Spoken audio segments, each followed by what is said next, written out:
Cuando terminé el colegio, como muchos otros jóvenes de mi edad, me encontré en esa encrucijada donde necesitaba encontrar un trabajo para ocupar mi tiempo antes de comenzar la universidad. No buscaba nada complicado, solo algo que me permitiera ganar algo de dinero mientras decidía qué camino seguir en mi vida. Fue así como encontré trabajo en una pequeña cafetería en el centro de la ciudad, un lugar acogedor y familiar que se convirtió en mi segundo hogar durante algunos meses. La cafetería no era grande, pero tenía un encanto particular que atraía a una clientela fiel. Las mesas de madera oscura y desgastada por el tiempo, combinadas con las paredes adornadas con fotografías antiguas de la ciudad, le daban al lugar una atmósfera cálida y nostálgica. Los bancos altos de la barra eran un punto de encuentro para los clientes habituales, quienes solían pasar horas conversando entre ellos o leyendo el periódico mientras disfrutaban de una taza de café caliente. Todo en ese lugar parecía estar en perfecta armonía. Mis días comenzaban temprano, mucho antes de que los primeros rayos del sol iluminaran las calles vacías del centro. Me gustaba llegar antes de la hora de apertura, cuando la ciudad aún estaba en silencio y podía prepararme para la jornada sin prisas. La rutina diaria de moler los granos de café, organizar los pasteles en la vitrina y encender las luces de la cafetería se había convertido en un ritual que encontraba extrañamente reconfortante. Me sentía cómoda, segura, en control de todo lo que ocurría dentro de esas 4 paredes. Al principio, no podía haber pedido un trabajo mejor. La clientela era amable, los compañeros de trabajo eran amistosos, y la mayoría de los días transcurrían sin incidentes.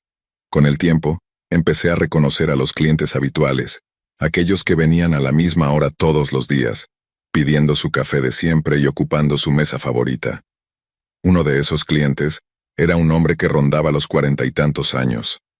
Nunca supe su nombre, pero venía tan a menudo que no tardé en memorizar su pedido. Un café negro, sin azúcar, sin ninguna complicación. Durante las primeras semanas, nuestras interacciones fueron breves y corteses. Un simple «buenos días» o «que tengas un buen día» era todo lo que intercambiábamos. No le prestaba mucha atención. Después de todo, era solo uno de los tantos rostros que veía a diario. Sin embargo, con el tiempo, noté que sus visitas comenzaban a hacerse más frecuentes y sus estadías en la cafetería más largas. Poco a poco comenzó a quedarse más allá de su tiempo habitual, sentado en la misma mesa junto a la ventana, observando, siempre observando. Fue una tarde en particular cuando noté por primera vez algo que me hizo sentir incómoda. Estaba limpiando la barra después del turno del almuerzo, concentrada en mi trabajo, cuando levanté la vista y lo vi mirándome fijamente desde su mesa. Sus ojos, normalmente inofensivos, parecían diferentes esa vez. Había algo en su mirada, una intensidad que no había percibido antes, algo que me hizo sentir un escalofrío recorrer mi espalda. Me obligué a ignorarlo, convenciéndome de que estaba exagerando, pero la sensación de incomodidad se quedó conmigo, como una sombra persistente que se niega a desaparecer. A medida que los días pasaban, su comportamiento se volvió más evidente. Empezó a hacerme preguntas personales, comenzando con cosas triviales como mi nombre o cómo había llegado a trabajar en la cafetería. Al principio no pensé mucho en ello. Después de todo, muchos clientes hacían preguntas similares. Pero a diferencia de los demás, él parecía recordar cada detalle que le decía, y cada vez que volvía, usaba esa información para acercarse un poco más. «Kiara, ¿cómo estás hoy? Kiara, ese color te queda bien. Kiara, debes tener una sonrisa preciosa cuando estás feliz». Cada vez que decía mi nombre sentía que un nuevo escalofrío me recorría, como si estuviera cruzando una línea invisible entre lo amistoso y lo inapropiado. Una tarde, cuando la cafetería estaba casi vacía, se acercó a la barra mientras yo preparaba su café. Se inclinó hacia mí, invadiendo mi espacio personal de una manera que me hizo retroceder instintivamente. «Kiara», dijo en un tono casi susurrante, su voz cargada de una familiaridad que no correspondía a la breve relación de cliente-barista que habíamos tenido hasta entonces. «Me alegra verte todos los días. Siento que te conozco mejor cada vez que vengo aquí». Su cercanía y su tono me hicieron sentir un nudo en el estómago, y todo mi cuerpo se tensó ante su presencia. «Solo estoy haciendo mi trabajo», respondí, esforzándome por mantener la compostura mientras le entregaba su café y evitaba su mirada. Después de ese encuentro, comencé a notar que su comportamiento se volvía más invasivo con cada visita. Ya no se limitaba a las preguntas triviales. Ahora comenzaba a hacer comentarios sobre mi apariencia, mi ropa, incluso sobre mis expresiones faciales. ¿Pareces cansada hoy, Kiara? ¿Tuviste una mala noche? ¿O ese peinado te queda bien? Deberías usarlo más a menudo.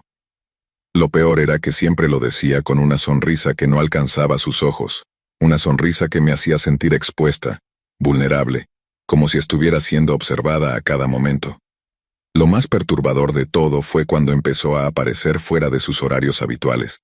Si antes venía por la mañana, ahora también aparecía por la tarde. Y si cambiaba mi turno para evitarlo, de alguna manera lo sabía y ajustaba su rutina para coincidir conmigo. Comencé a sentir que no tenía escapatoria, que estaba atrapada en una situación que solo empeoraba con cada día que pasaba. Recuerdo una noche en particular cuando la cafetería estaba a punto de cerrar.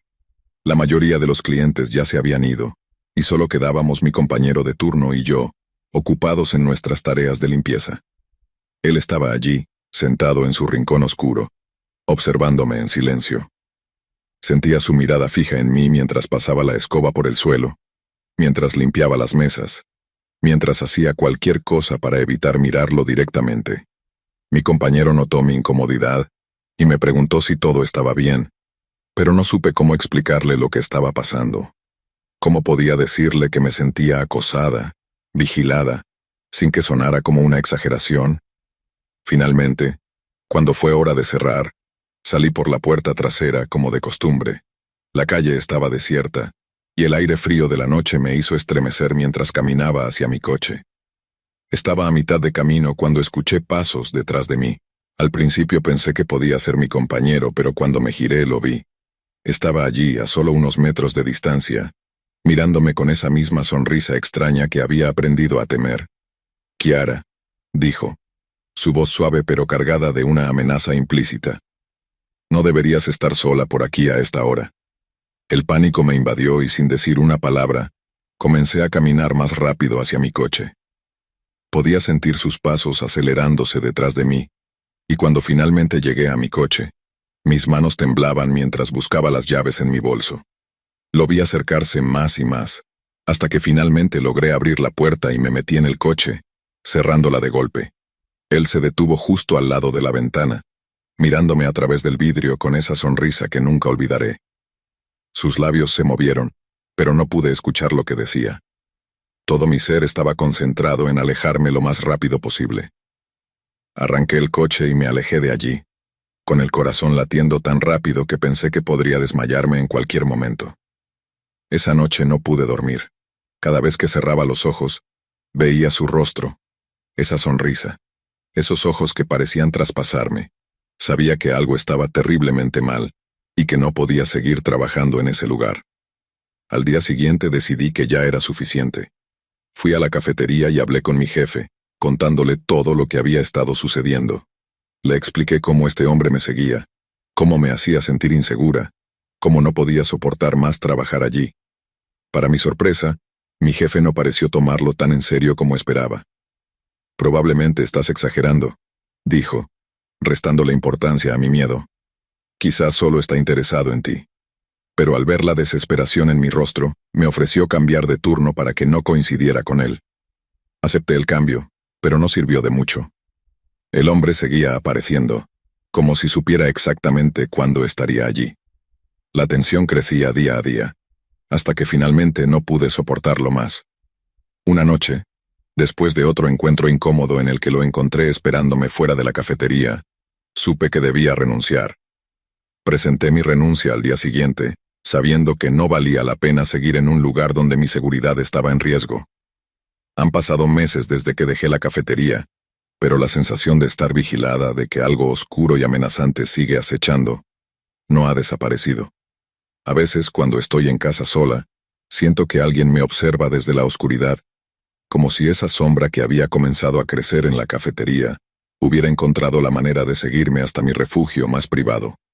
Los pequeños ruidos en la noche, que antes descartaba como parte de la vida cotidiana, ahora me sobresaltan. El crujido de las tablas del suelo, el viento golpeando contra las ventanas, Incluso el zumbido del frigorífico. Todo parece amplificado, como si estuviera en constante estado de alerta. He intentado racionalizarlo.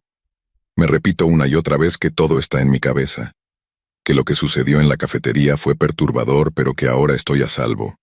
Sin embargo, esa lógica no sirve de mucho cuando estoy sola en la oscuridad, y la ansiedad comienza a apoderarse de mí. A veces, me encuentro mirando por la ventana, buscando entre las sombras cualquier indicio de que él podría estar allí observándome. Sé que parece irracional, pero el miedo no es algo que pueda controlar fácilmente. Mis amigos y mi familia me han dicho que debería intentar olvidarlo, que debería centrarme en seguir adelante con mi vida. Kiara, ya no estás en la cafetería, estás a salvo ahora, me dicen, como si eso fuera suficiente para borrar lo que sentí. Pero no entienden que no se trata solo de haber dejado ese trabajo. Se trata de la sensación de vulnerabilidad que se ha arraigado en mi ser, de la paranoia constante que me acompaña a donde quiera que vaya. A veces, cuando camino por la calle, me sorprendo mirando por encima del hombro, esperando ver su rostro entre la multitud. Cualquier figura que se me acerque demasiado rápido, cualquier mirada que dure un segundo más de lo normal, me hace estremecer y me recuerda que el miedo todavía está ahí, latente, esperando el momento adecuado para surgir. Incluso he cambiado mi rutina diaria, variando mis caminos al trabajo, tomando diferentes autobuses, evitando lugares que solía frecuentar. No quiero que nadie más sepa dónde estaré en un momento dado. Hace unas semanas recibí un correo electrónico anónimo. El remitente no tenía nombre, solo una dirección genérica, y el mensaje era simple: ¿Dónde estás, Kiara? Inmediatamente mi corazón comenzó a latir descontroladamente. El miedo regresó con una fuerza que casi me hizo llorar. Borré el correo de inmediato, pero no pude evitar que el terror se instalara nuevamente en mi mente. ¿Era él? ¿Había encontrado la manera de rastrearme incluso después de todo este tiempo? He considerado cambiarme de ciudad, empezar de nuevo en un lugar donde no tenga que preocuparme por mirar por encima del hombro. Pero el miedo persiste. ¿Qué pasa si se entera de dónde me he mudado? ¿Qué pasa si esto no termina, si nunca estoy realmente a salvo? Estos pensamientos me mantienen despierta por las noches, con la mente corriendo en círculos, buscando respuestas que nunca llegan. Finalmente decidí hablar con un terapeuta.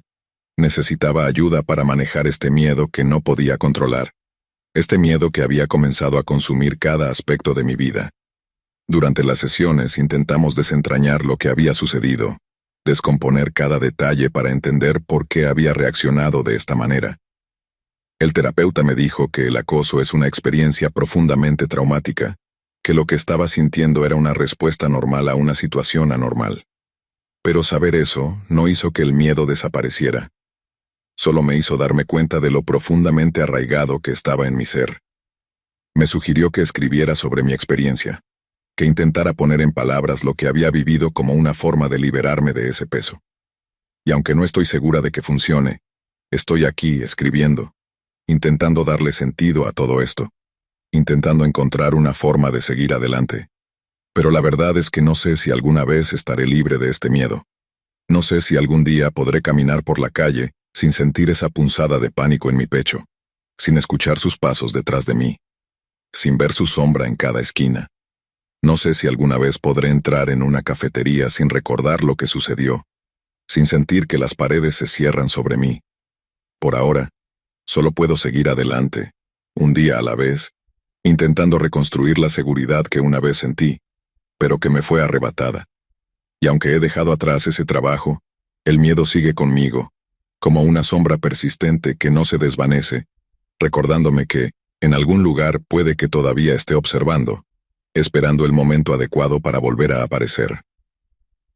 En mi último día en la cafetería, después de haber entregado mi renuncia, decidí enfrentarme a ese lugar una última vez. Fui a recoger mis cosas y a despedirme de mis compañeros de trabajo. El ambiente estaba cargado de tristeza, pero también de alivio. Todos sabían que algo andaba mal, aunque nadie lo dijera en voz alta. Cuando me dirigí a la puerta para irme, me detuve un momento y miré hacia la esquina donde solía sentarse. El lugar estaba vacío, pero la sensación de su presencia aún colgaba en el aire. Cerré los ojos y respiré hondo, tratando de expulsar el miedo que se había instalado en mi pecho. Sabía que no iba a ser tan fácil, pero tenía que intentarlo. Mientras caminaba hacia mi coche, bajo la luz tenue del atardecer, me dije a mí misma que esto era solo el comienzo de mi proceso de sanación. Me recordé que aunque el miedo persistiera, yo era más fuerte que él.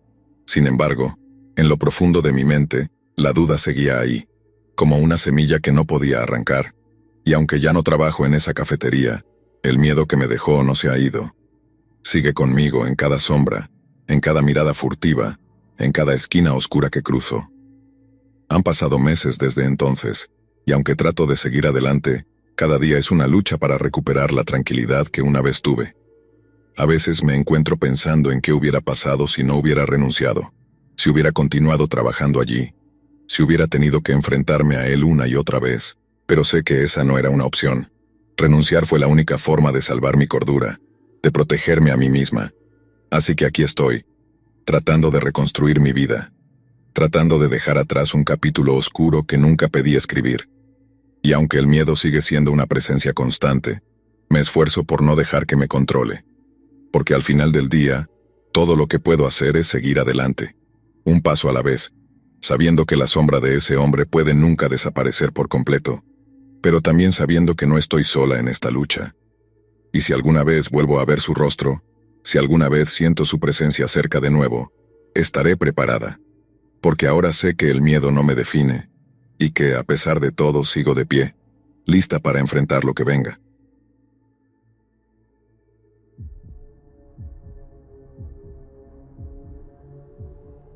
Hola a todos. Esto sucedió en el verano de 2022, y nunca pensé en escribir esta historia porque estaba tan atónito de que me sucediera. Así que cada verano en mi ciudad, mis amigos y yo nos gusta hacer pequeñas fogatas y relajarnos en áreas apartadas, porque no queremos conducir una hora hasta un campamento real y pagar las tarifas del campamento para hacerlo. Estas también suceden de manera bastante espontánea, por lo que es una buena actividad de último minuto. Hay un lugar cerca de mi casa que está ubicado junto a un río, y es realmente agradable porque generalmente no va nadie. La única cosa de la que preocuparse, sin embargo, son los osos, porque vivir en el noroeste del Pacífico es un desafío en ese sentido. Y mi casa en particular está ubicada justo al lado de las montañas y el bosque. Así que una noche en particular a las 11 de la noche, decido ir antes que mis amigos y encontrarlos en el lugar y preparar las cosas temprano, porque quiero que estemos relajados cuando todos lleguen. Este lugar al que llego tiene un camino pavimentado de 2 minutos que debo atravesar y luego tengo que tomar un pequeño sendero que baja por el lado derecho del puente que cruza el río.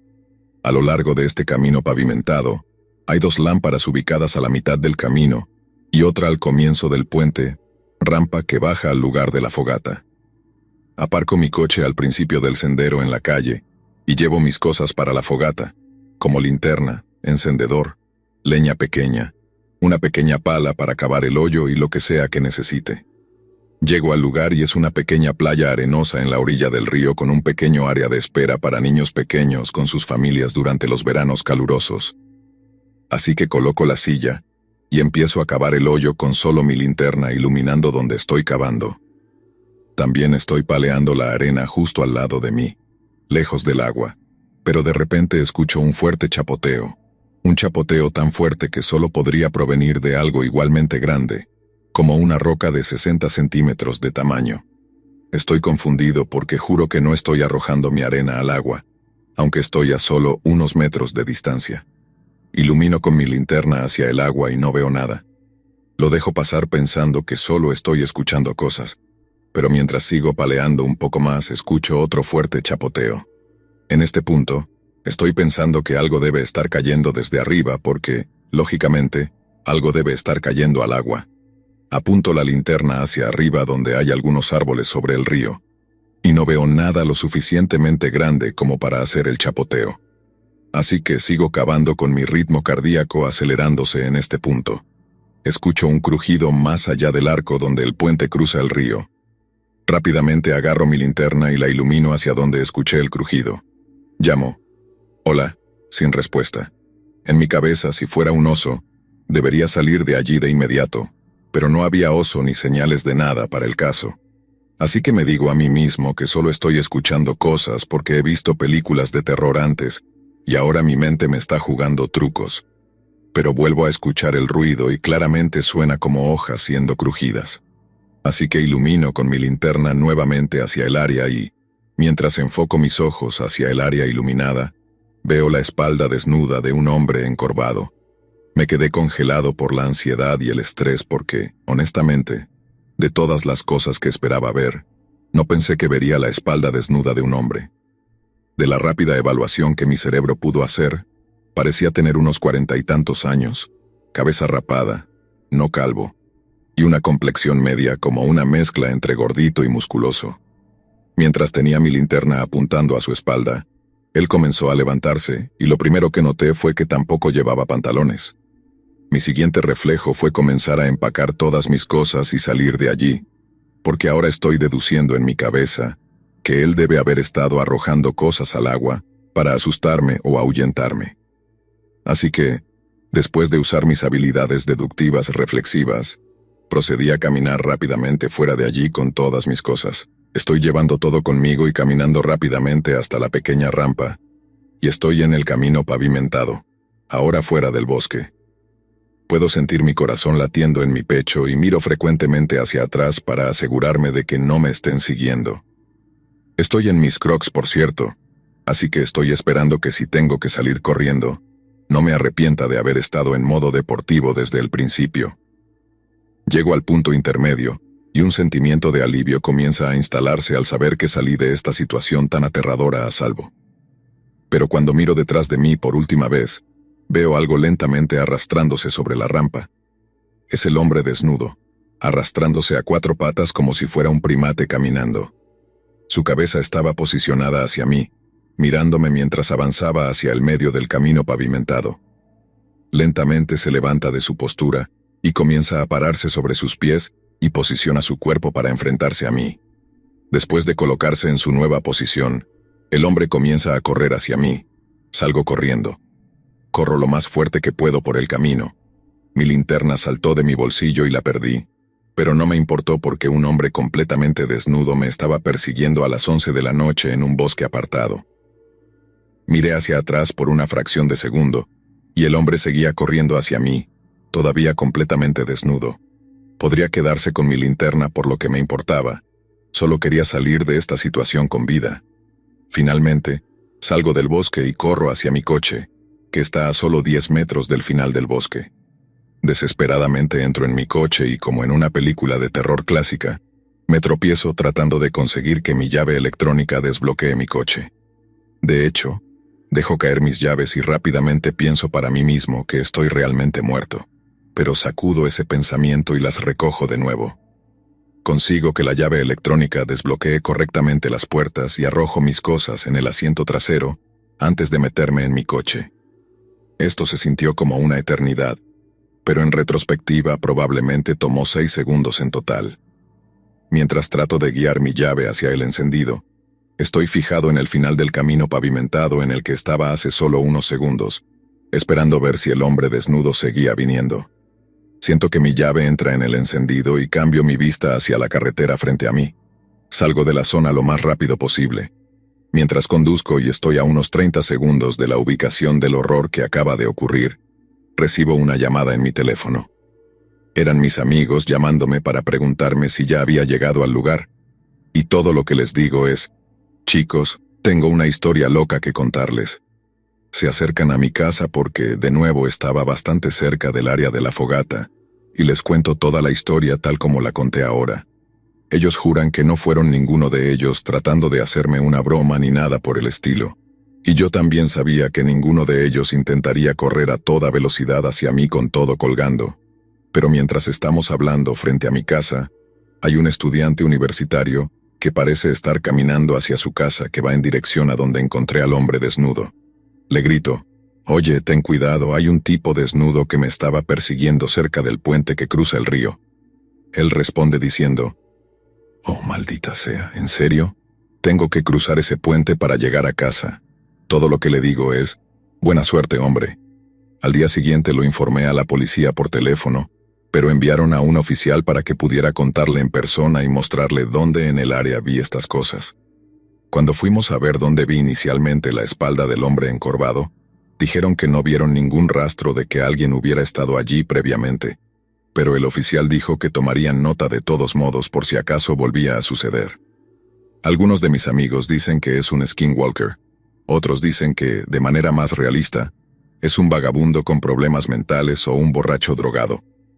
Una teoría que he escuchado de un amigo es que es una versión futura de mí haciéndole una broma a mi versión pasada porque, sinceramente, si el viaje en el tiempo es real, totalmente le jugaría una mala pasada a mi yo más joven de esa manera. Así que esta es la única historia loca de no quiero conocerme que tengo. Pero demonios, es una historia que nunca olvidaré.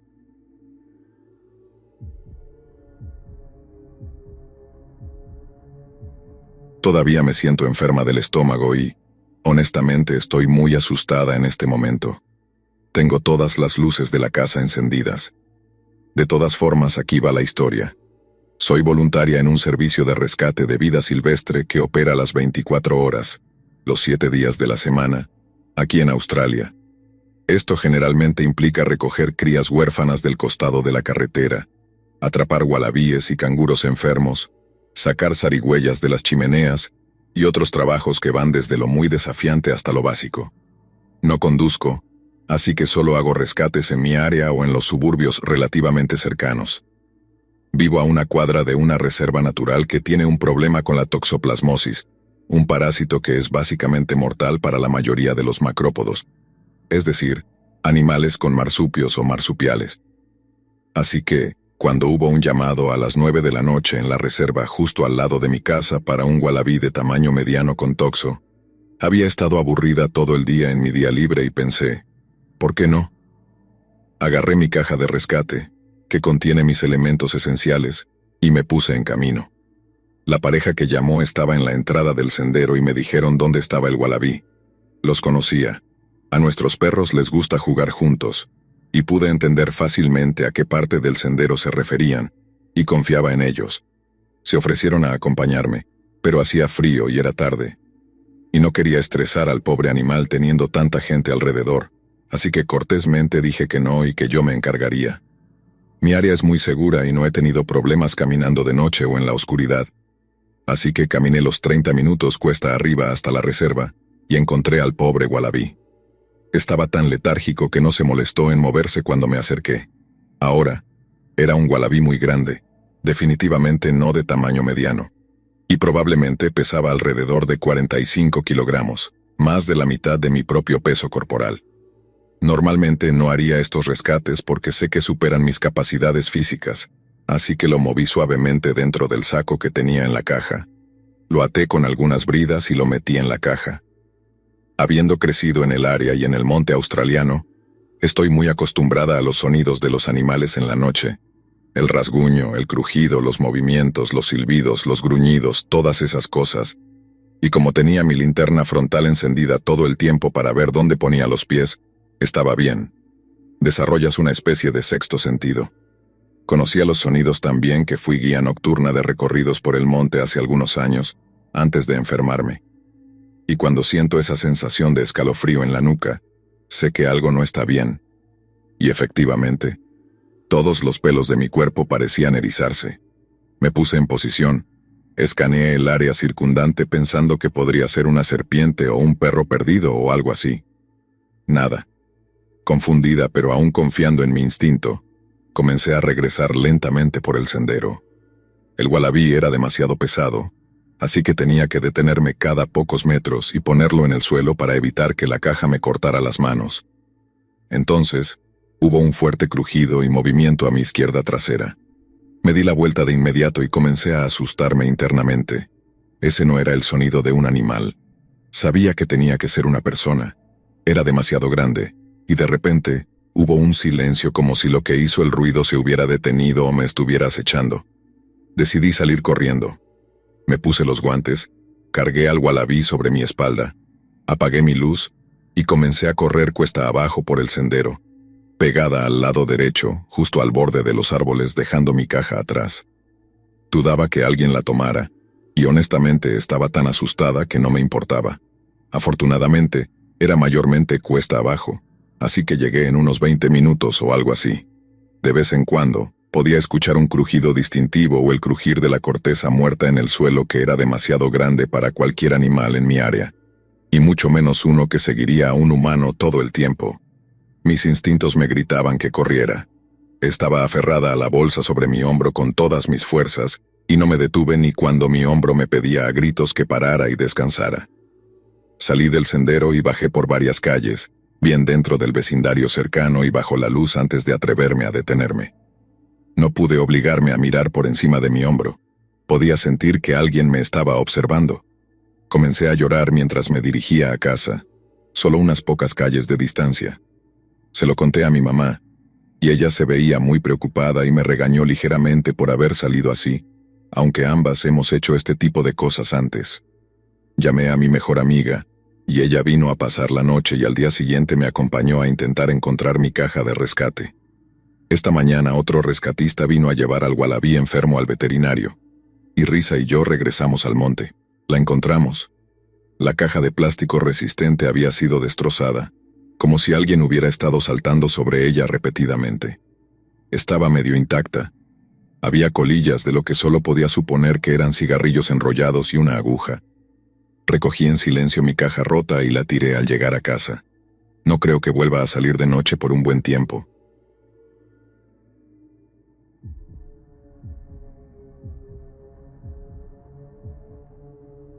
Durante mi vida a principios de los 20 años, trabajé como lector de medidores en Iowa City, Iowa. Un lector de medidores es la persona que registra cuánta electricidad, gas o agua has utilizado cada mes. Si tus medidores están en el interior y deseas una factura precisa, un lector de medidores debe ingresar a tu hogar, estés allí para dejarlo entrar o no. Entrar en una casa cuando el propietario no está presente es algo a lo que nunca me acostumbré. No importa cuán fuerte golpeara, nunca dejé de sentir la incómoda sensación de que no era bienvenido. El interior de una casa es el espacio privado definitivo. El exterior de una casa es solo la imagen de nosotros mismos que proyectamos al resto del mundo, pero cuanto más te adentras en el interior, más te acercas a ver verdaderamente qué tipo de persona vive allí. Y si quieres la verdad cruda y sin filtrar, dirígete al sótano. Odio los sótanos. He visto paredes que parecían pantallas gigantes llenas de estática, hasta que me di cuenta de que eran cucarachas corriendo por un fondo blanco. Telarañas tan gruesas y polvorientas que parecían como si una máquina de algodón de azúcar hubiera explotado en la feria del condado de las arañas. He visto ratas, serpientes, excrementos, armas, niños descuidados, mascotas maltratadas, ocupantes ilegales, hordas masivas, objetos sexuales extraños, un laboratorio improvisado de metanfetaminas e incluso un ataúd. Hay explicaciones racionales para todas estas cosas. Bueno, tal vez no para el ataúd, pero hubo un sótano donde lo que encontré estaba más allá del alcance de la lógica, y eso es lo que lo hizo tan aterrador. Era una vieja casa de apartamentos. Desde el exterior se veía como cualquier otra casa en la cuadra. Entré por la puerta trasera y me encontré en la cima de una escalera. Deslicé mi mano por la pared hasta que rozó un interruptor de luz. Lo encendí, pero no se encendieron las luces. No llevaba una linterna. Mi ruta típica involucraba 5 o 6 horas de caminata, así que llevaba lo menos posible. A menudo usaba la luz de mi pantalla de mano, pero solo iluminaba lo que estaba a un pie de distancia.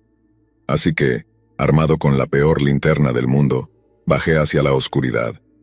Una vez en el fondo, caminé a ciegas por la habitación, un paso de bebé a la vez, con los brazos extendidos y la cabeza baja.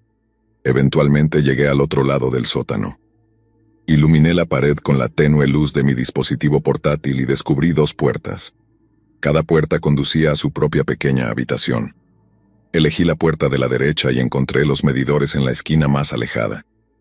Mientras ingresaba a las lecturas, comencé a escuchar ruidos provenientes de la otra habitación. Algo se estaba moviendo y estaba gimiendo, y esos gemidos crecían más fuertes cuanto más los escuchaba. Finalmente me di cuenta de que era un perro. Sonaba débil y angustiado. Intenté abrir la puerta, pero estaba cerrada con llave. En ese momento, el perro estaba rascando del otro lado de la puerta. Me sentí impotente. Lo reporté cuando regresé a la oficina, pero no pude quitarme de la cabeza ese perro. Me quedó grabado durante el siguiente mes, hasta que llegó el momento de regresar. Así que allí estaba, un mes después, de vuelta en el sótano. Al menos esta vez sabía dónde estaban ubicados los medidores. Regresé a la pequeña habitación de la derecha mientras mantenía mis oídos atentos a cualquier sonido proveniente de la otra habitación. Esta vez no escuché nada. Leí los medidores y comencé a regresar, pero no pude quitarme de la mente la memoria de ese perro.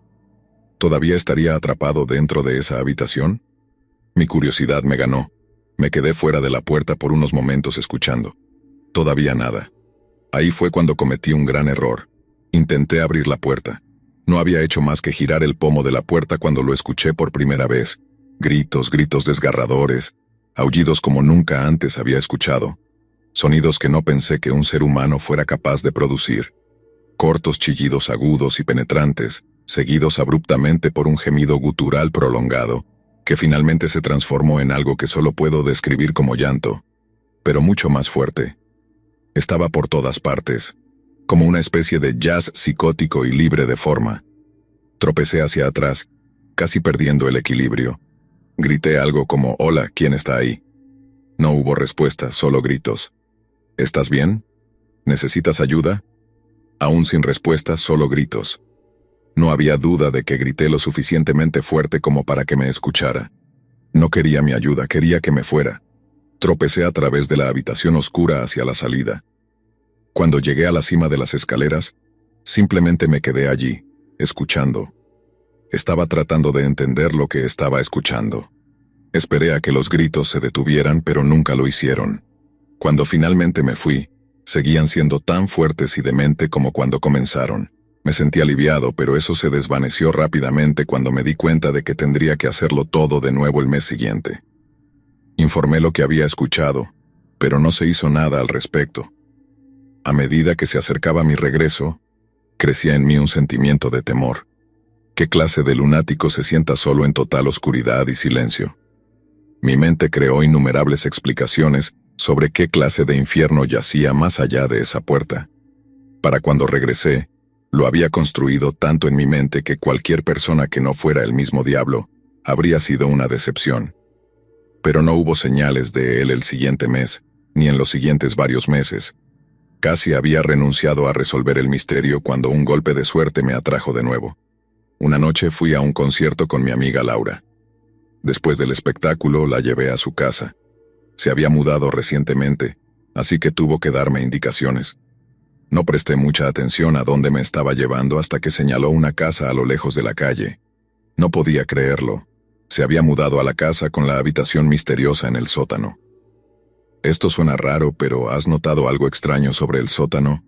Comencé a preguntar, pero antes de que pudiera terminar mi frase lo soltó. «Un tipo loco vive allí abajo». Finalmente tuve confirmación. Continuó contándome que aunque su apartamento estaba en el ático, a menudo lo escuchaba gritar tarde en la noche. Pero eso no era todo. De hecho, lo había conocido un día mientras caminaba hacia su coche. Lo vio de pie en el césped. Se quedó perfectamente quieto, sin expresión en su rostro. Estaba directamente en su camino, así que ella cautelosamente lo rodeó. Notó que la estaba mirando, así que le ofreció un amistoso «hola» al pasar. Él no tuvo ninguna reacción, excepto una excepción inquietante. Sacó la lengua y luego la volvió a meter rápidamente en su boca y reanudó su comportamiento como estatua. Completamente asustada, se subió a su coche y se fue. 2 o 3 meses después, finalmente lo conocí. Entré por la puerta trasera como lo había hecho tantos meses antes. Esta vez algo era diferente. Había una luz encendida en el sótano. Miré por la escalera y, al fondo, un perro de aspecto desaliñado me estaba mirando. Era el mismo perro que había escuchado durante mi primera visita. Entonces noté algo detrás del perro. Pude ver un par de pies descalzos. El techo bloqueaba mi vista del resto de la persona que estaba allí, pero no importaba. Sabía que era él. Debería haberme ido en ese momento, pero no lo hice. Sé que probablemente esto no tenga sentido, pero en ese punto mi deseo de finalmente obtener algunas respuestas superaba mi miedo. Llamé tembloroso. «Lector de medidores», y comencé a descender. A medida que bajaba, más de él fue revelado. Parecía tener mediana edad, su cabeza estaba rapada y sus ojos estaban desorbitados. Llevaba pantalones, pero no camiseta. Lo que más recuerdo es lo delgado y fibroso que se veía su cuerpo. Tenía la apariencia de un cuerpo que nunca está en reposo. Le expliqué quién era y qué estaba haciendo allí. Para mi sorpresa, no solo me habló, sino que en realidad sonaba algo normal. El volumen y tono de su voz era extraño, pero decía las mismas cosas que la gente típicamente decía a los lectores de medidores. Incluso comencé a dudar si realmente era el mismo hombre que había escuchado gritar, pero su comportamiento lentamente eliminó todas mis dudas. Mientras leía los medidores, él se paseaba rápidamente de un lado a otro. Constantemente se frotaba las manos y giraba la cabeza de un lado a otro. Cuanto más hablaba, más agitado se volvía. Empezó a hacer muecas y pequeños tics verbales comenzaron a aparecer en su discurso. De vez en cuando soltaba un grito agudo en medio de una frase. Estaba tratando de suprimir esos sonidos, pero estaba perdiendo la batalla. Comencé a dirigirme a la salida. Él me siguió. Sus estallidos verbales se volvieron más fuertes y más frecuentes. Estaba petrificado. Cuando llegué a las escaleras, puse fin a nuestra conversación y dije adiós. Cuando me giré para subir las escaleras, ya no pudo contenerse. Gritos. Los mismos inolvidables gritos que había escuchado provenientes de la habitación cerrada. Corrí escaleras arriba tan rápido como mis piernas me lo permitieron. Abrí la puerta de un tirón y me precipité de vuelta a la luz del día. Un mes o dos más tarde tenía un par de amigos, incluida Laura, en mi casa. Estaba emocionado de contarles sobre mi encuentro, pero mientras relataba lo sucedido, pude notar que algo más estaba en su mente. Cuando terminé de contar mi historia, ella me contó algo que había visto un par de semanas antes. Un día, notó luces parpadeando fuera de su ventana. Miró afuera justo a tiempo para ver a unos policías metiendo al hombre del sótano en el asiento trasero de un coche patrulla. Más tarde, se enteró por otro inquilino que había atacado a alguien con un cuchillo. Esa fue la última vez que lo vimos. No sé qué fue del hombre en el sótano. Me gusta pensar que recibió la ayuda que necesitaba, pero tal vez eso es solo porque prefiero no pensar en la alternativa.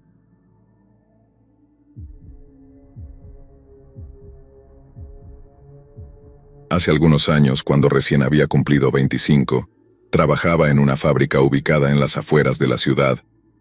Era un trabajo sencillo, sin grandes pretensiones, pero me permitía llevar el pan a la mesa y mantener a mi familia. La fábrica se dedicaba a la producción de autopartes, y mi tarea consistía en supervisar las máquinas que moldeaban piezas de metal. No era un trabajo glamuroso, pero era honesto, y después de un tiempo, había aprendido a convivir con el ruido constante de las máquinas y el olor a metal quemado que impregnaba el aire.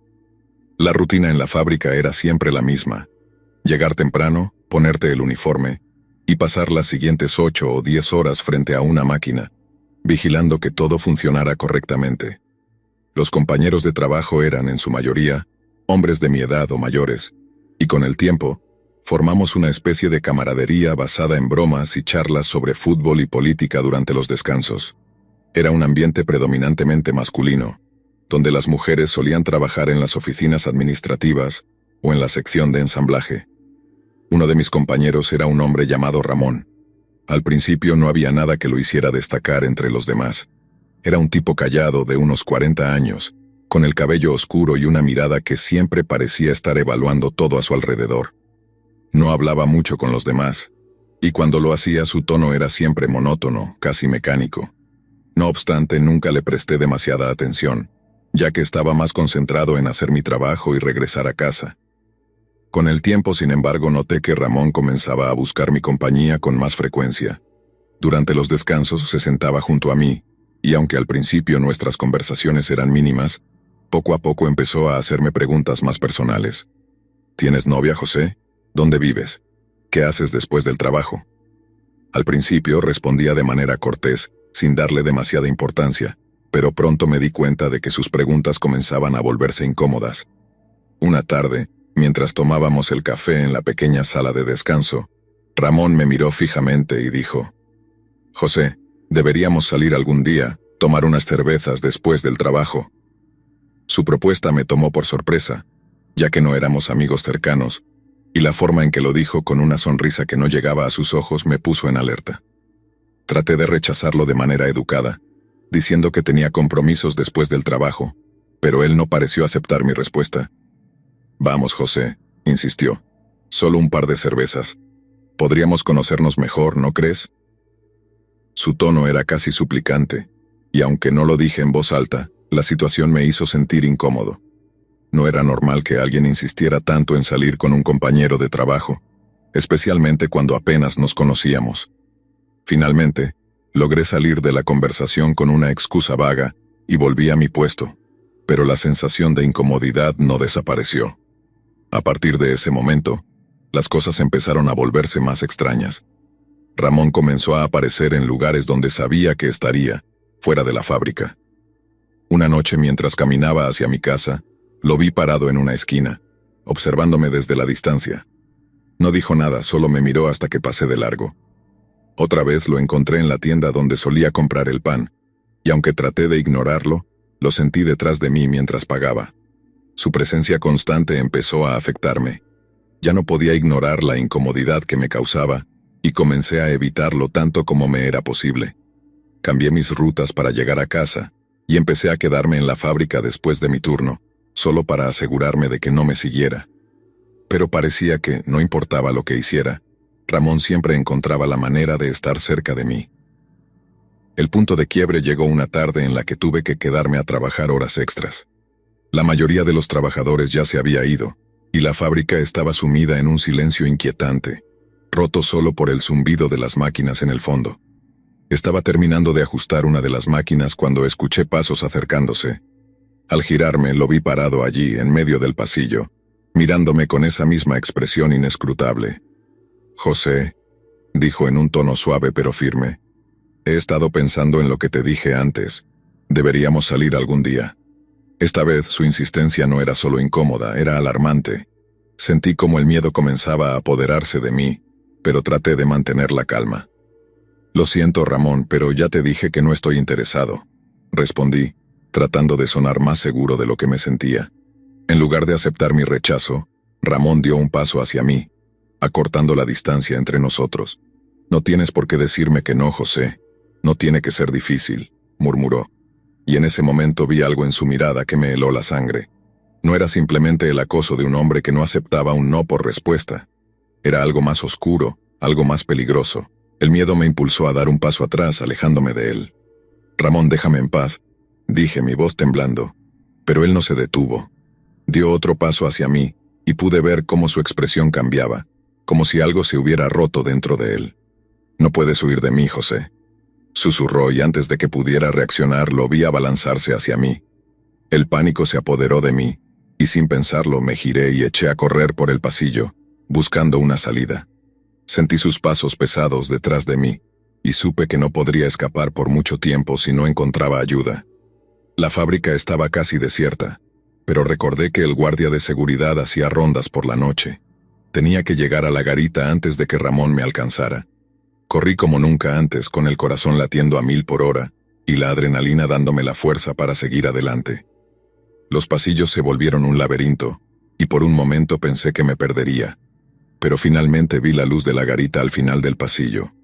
Con las últimas fuerzas que me quedaban, llegué hasta allí y golpeé la puerta con desesperación. El guardia, un hombre de mediana edad que siempre había sido amable conmigo, abrió la puerta y me miró con sorpresa. «¿Qué pasa, José?», preguntó, pero antes de que pudiera responder, Ramón apareció al final del pasillo. Al ver al guardia se detuvo en seco, y por un instante nuestras miradas se cruzaron. Vi el odio en sus ojos, pero también algo más. Miedo. «Este hombre me está acosando», logré decir señalando a Ramón, y el guardia no dudó en ponerse entre nosotros. Ramón retrocedió lentamente, y antes de que el guardia pudiera hacer algo, se dio la vuelta y salió corriendo, desapareciendo en la oscuridad de la fábrica. Esa noche, después de hablar con el guardia y asegurarme de que Ramón había salido de la fábrica, fui directamente a la estación de policía para hacer la denuncia. Conté todo lo que había pasado, desde los primeros indicios de acoso hasta el intento de secuestro. Los policías tomaron mi declaración y me aseguraron que investigarían el caso. Sin embargo, al día siguiente, cuando volví a la fábrica, me enteré de que Ramón no había aparecido. Había desaparecido de un día para otro, como si se hubiera desvanecido en el aire. Nadie sabía dónde estaba, y aunque la policía lo buscó durante semanas, nunca lo encontraron. Ramón se había convertido en un prófugo de la justicia, y hasta el día de hoy no sé qué fue de él. Después de todo lo que pasó, renuncié a mi trabajo en la fábrica. No podía seguir allí, rodeado de los recuerdos de lo que casi me sucedió. El miedo que sentí en esos días me persiguió durante mucho tiempo, y aunque trato de seguir adelante con mi vida, siempre queda la sombra de ese hombre que desapareció sin dejar rastro, pero que dejó una marca indeleble en mi memoria.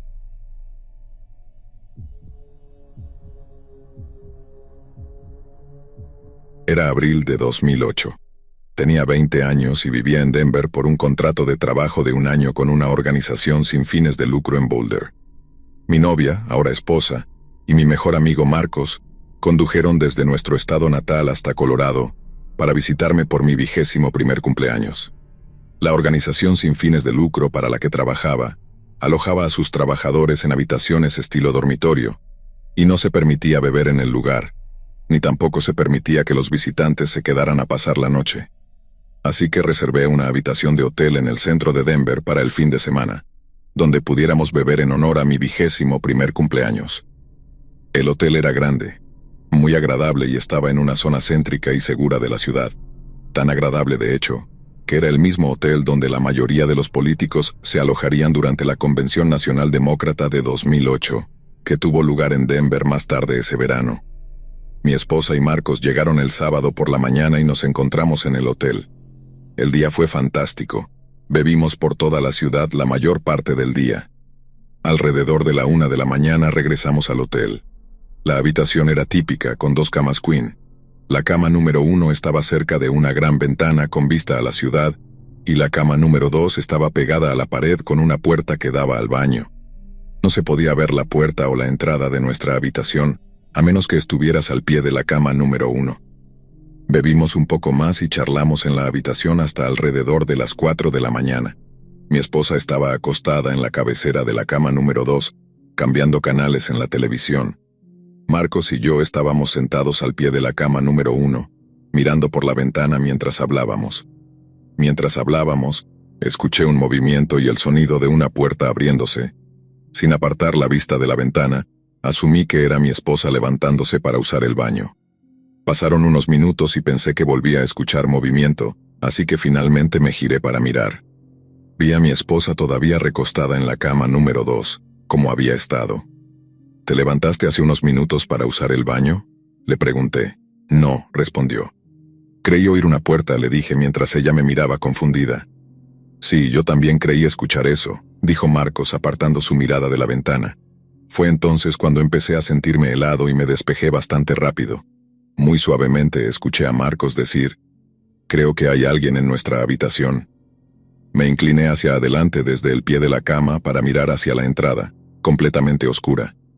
Apenas podía distinguirlo y quería creer que no lo estaba viendo, pero había un hombre vestido completamente de negro, con una gorra de béisbol negra, pegado a la esquina de 90 grados de la entrada, donde la puerta de la habitación y la pared se encontraban.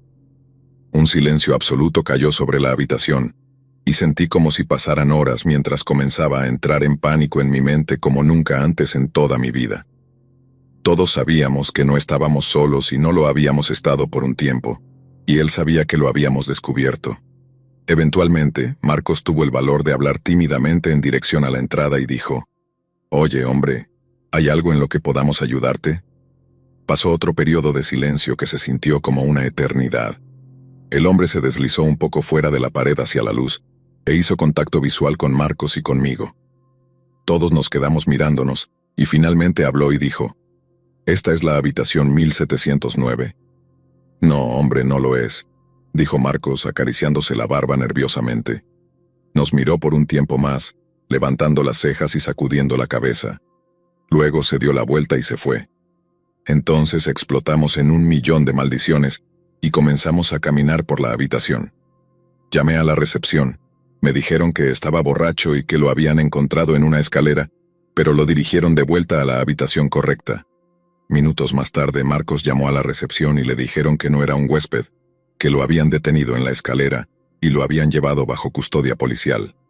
Luego, un rato más tarde, le dijeron a mi esposa que había desaparecido y que no tenían idea de quién era ni qué estaba haciendo. Le dijeron que ni siquiera existía una habitación 1709 en el hotel. Nos dieron 3 historias diferentes. Todavía no tenemos idea de qué se trataba todo eso o cómo logró obtener una tarjeta llave de nuestra habitación. Estábamos seguros de que la puerta estaba cerrada. Fue sin duda el momento más aterrador de mi vida. Siempre usa el pestillo en las habitaciones de hotel. Nos reembolsaron la estancia y nos dieron unos $200 en crédito para comida del hotel. Deberíamos haber demandado, pero éramos jóvenes e ingenuos.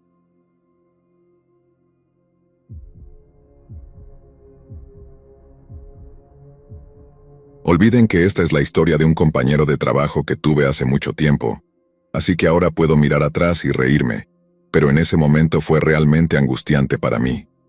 Para dar un poco de contexto, todos los veranos solía hacer trabajos temporales para la empresa donde trabajaba mi padre. Era una empresa de educación, así que siempre necesitaban trabajadores temporales en julio y agosto para todas las revisiones de exámenes que recibían. Era un trabajo de entrada de datos, pero me venía bien y significaba que podía ganar un poco de dinero extra mientras estaba en la universidad. Hice esto todos los veranos desde que tenía unos 19 años hasta los 23, y luego conseguí otro trabajo en la misma empresa por un tiempo después de graduarme. Pero hablaremos de eso más adelante. Por ahora, lo único que necesitan saber es que yo era una cara relativamente conocida allí, y todos sabían que era la hija de mi padre. La principal desventaja de trabajar allí era que terminaba mi jornada laboral a las 5 de la tarde, pero tenía que esperar a que mi padre terminara de trabajar, ya que él era el jefe de todo un departamento, por lo que terminaba quedándose un poco más tarde todos los días. Llevaba un libro conmigo y me sentaba en esta pequeña área de recepción entre su departamento y el departamento donde trabajaba, ya que tenía las sillas más cómodas. Debía tener unos 22 años cuando esto sucedió, porque fue el penúltimo verano que trabajé allí. Acababa de cortarme el cabello por primera vez en mi vida, y también lo había teñido de rojo. Estaba sentada en esos sofás leyendo cuando de repente se me acerca un tipo. Me dice que trabaja en el departamento de mi padre y que pensó en presentarse. Su nombre es Leonardo. Esto era algo bastante común para mí, y conocía a este tipo. Era joven y bastante atractivo. Así que algunas de las mujeres en mi departamento tenían un crush con él. Sin embargo, yo estaba saliendo con alguien en ese momento, y nunca lo había visto en persona, pero podía ver lo que ellas veían en él. Empezamos a charlar y mencionó que había cambiado mi cabello, así que le conté sobre el corte de cabello, y él me interrumpió a mitad de la frase. Aquí es donde empezó a ponerse raro. Dijo, no, primero era marrón y no tenías flequillo, luego pasaste por una etapa de rizarlo, después te hiciste el flequillo y lo teñiste de rojo. Después lo teñiste de púrpura, ahora te lo has cortado y lo has vuelto a teñir de rojo. Este tipo, a quien acababa de conocer, estaba describiendo más de 2 años de cambios de peinado que había tenido. Me sentí incómoda, pero parecía ser un tipo bastante agradable. Y supongo que había trabajado en la empresa durante todo ese tiempo, así que era razonable asumir que me había notado antes. Eso debería haber sido la primera señal de alerta. Me preguntó si tenía Facebook y le dije que sí, así que dijo que me agregaría. Eso parecía bastante normal, pero luego, después de enviarme la solicitud de amistad, me pidió que sacara mi teléfono para que pudiera verme aceptar la solicitud de amistad. Soy británica y por lo tanto es imposible para mí ser descortés, así que saqué mi teléfono y le mostré que había aceptado la solicitud. Pensé que eso podría calmarlo, pero ten en cuenta que no era un tipo feo. Así que me sentí un poco halagada en ese momento de que estuviera tan interesado en mí. Ese sentido de halago se desvaneció rápidamente después del asunto de Facebook. Siguió preguntándome si tenía MSN y le dije que no. Juro que a lo largo de esta conversación me preguntó si tenía MSN unas 4 veces. Luego, la última vez que lo preguntó, dijo, «Por favor, ¿puedes conseguir MSN para que podamos chatear después del trabajo?» Era como si tuviera algo realmente urgente que quería decirme, pero apenas había conocido a esta persona. Me reí un poco y le dije que no había usado MSN desde que era adolescente, sin rechazarlo necesariamente. Entonces dijo algo como, «Bueno, si no tienes MSN, ¿tienes Skype?» Esto pareció la oportunidad perfecta para mencionar a mi novio, que era un estudiante extranjero y regresaba a su país de origen durante el verano. Era la única persona con la que hablaba en Skype. Le dije a Leonardo que no tenía mi propia cuenta de Skype, pero que usaba la cuenta de Skype de mi padre para hablar con mi novio. Realmente pensé que esto lo alejaría.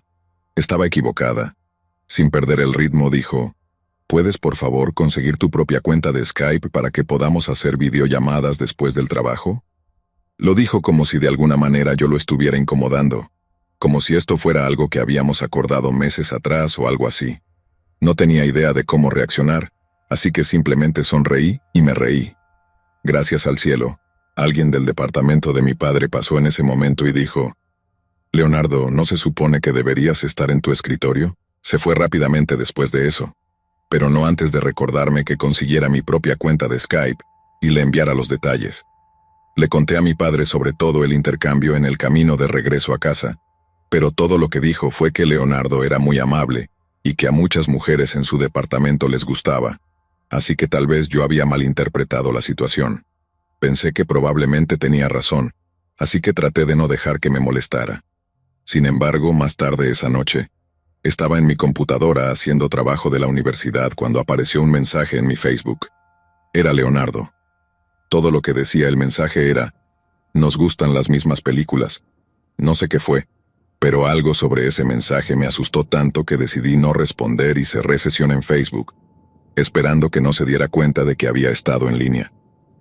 Al día siguiente, después del trabajo, estaba sentada en mi lugar habitual cuando Leonardo se acercó a mí. Su rostro parecía enfadado. Al principio pensé que simplemente estaba teniendo un mal día, y estaba caminando por el pasillo, pero mi corazón se hundió cuando me di cuenta de que venía directamente hacia mí. ¿Por qué no respondiste a mi mensaje en Facebook?, me preguntó. Me quedé atónita. ¿Cómo se supone que debía responder a eso? ¿Quién dice cosas así en la vida real? Por suerte para mí no tuve la oportunidad de responder porque comenzó a dar un sermón. No estoy bromeando. Empezó a enumerar todas las películas que teníamos en común que había visto en mi perfil de Facebook. Batman, El Caballero de la Noche, Watchmen, Scott Pilgrim contra el Mundo, El Club de la Pelea. Me quedé sentada allí mirándolo recitar todos esos títulos de películas.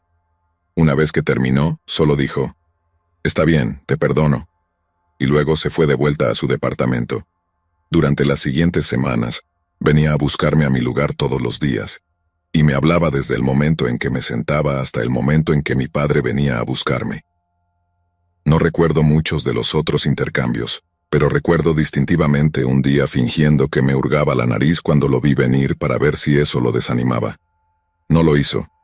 Llegó al punto en que me estresaba tanto después del trabajo que iba a esconderme en los baños durante el mayor tiempo posible, pero las mujeres con las que trabajaba empezaron a notarlo y a pensar que yo era rara.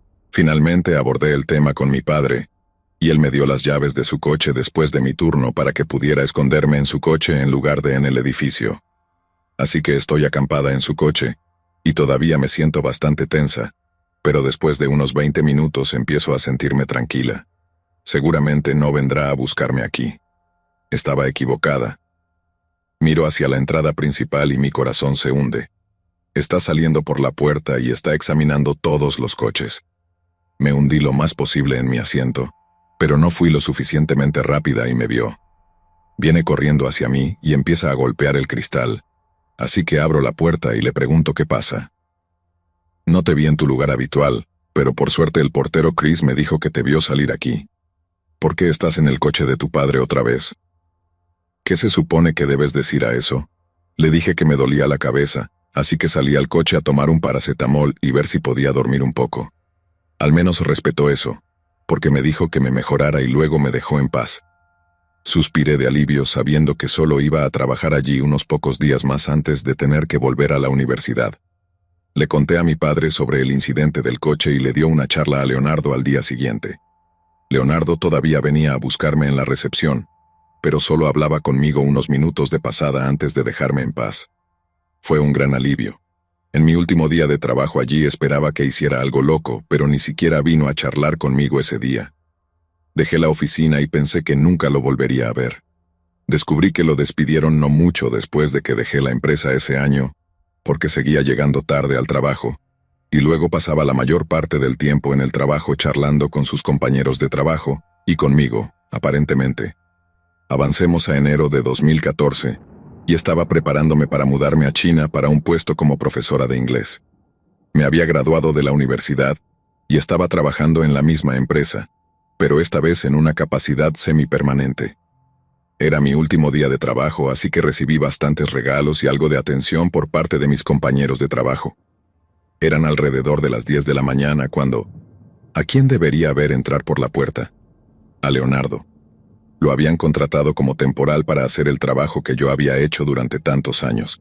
Tan pronto como cruzó la puerta me vio y una chispa de reconocimiento cruzó su rostro. Quería deslizarme debajo de mi escritorio y morir. Vino caminando hacia mí y sonreía preguntando cómo estaba y qué seguía haciendo en la empresa. En ese momento, uno de mis compañeros de trabajo mencionó que pronto me iría a China. Leonardo aprovechó eso y comenzó a hablar sobre su amigo, que también estaba interesado en TEFL. Su interés parecía genuino, así que empecé a hablarle sobre cómo obtuve mi certificación TEFL, a través de quién la obtuve, con qué empresa iba a trabajar en China y otras cosas. Charlamos durante unos 20 minutos y él anotó algunos detalles para su amigo. Luego se fue a trabajar. Al final del día, estaba empacando todas mis cosas para irme, y algunos de mis compañeros de trabajo se acercaron para despedirse. No me malinterpreten dejando de lado el incidente con Leonardo. Tuve un tiempo maravilloso trabajando en esa empresa y hice muchos buenos amigos. Con el rabillo del ojo veo a Leonardo acercándose, pero pienso, ¿qué daño puede hacer? Se despide y me desea suerte en mi nueva aventura. Luego, mientras literalmente salgo por la puerta del departamento, lo escucho gritar, «Nos vemos en China». Durante las primeras 2 semanas de mi formación como profesora allí, estuve como un halcón, manteniendo una constante vigilancia en busca de este tipo. Nunca me siguió hasta China, pero sigue siendo uno de los encuentros más inquietantes de mi vida.